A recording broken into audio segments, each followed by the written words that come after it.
ore di volo. E nel frattempo vedete lo squadriglia o squadriglia degli assi. Vi ho presentato il comandante del Caproni, vi presento il suo copilota che è Daniele Beltrame, che dal 2011 è collaboratore tecnico aeronautico presso la Fondazione Jonathan e che ha conseguito il brevetto di volo presso l'Aeroclub di Treviso nel 1980. Al suo attivo 1600 ore di volo. Ed ecco qui da sinistra verso destra. 700 sono i cavalli dei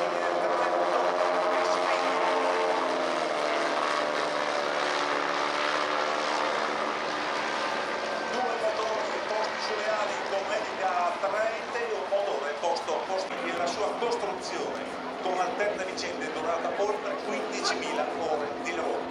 E intanto l'omaggio della Jonathan Collection, dedicata allo Spartan 3, pilotato da Fabio Iannacone, che è il nostro Francesco Baracca, da un paio di stagioni ormai, che è un assicuratore di professione, ha conseguito il brevetto di volo presso l'Aeroclub di Treviso nel 90 e ha al suo attivo oltre 1.400 ore di volo.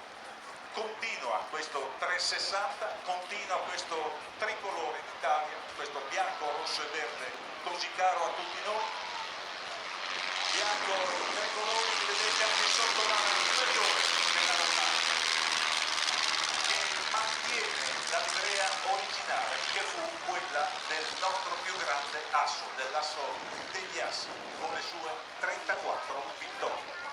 Ricordo che Francesco Baracca è stato celebrato pochi giorni fa sull'avia superficie di Nervesa con il Baracca Day, il 19 giugno 1917.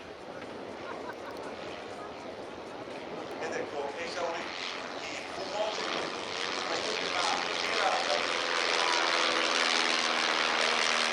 mentre il Caproni si presta.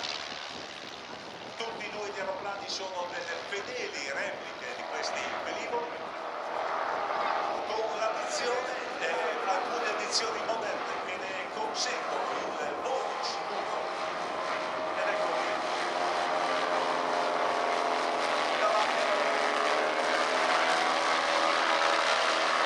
questo maestoso trimotore sui quali hanno volato impercorribile, quindi tutto si può fare.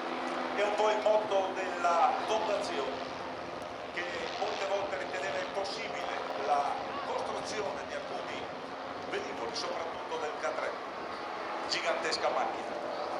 È la, ripeto, più grande riproduzione amatoriale e ricostruzione mai attuata in Italia.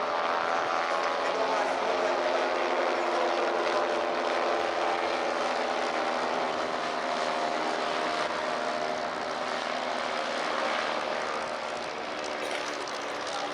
Caproni in testa, SPAD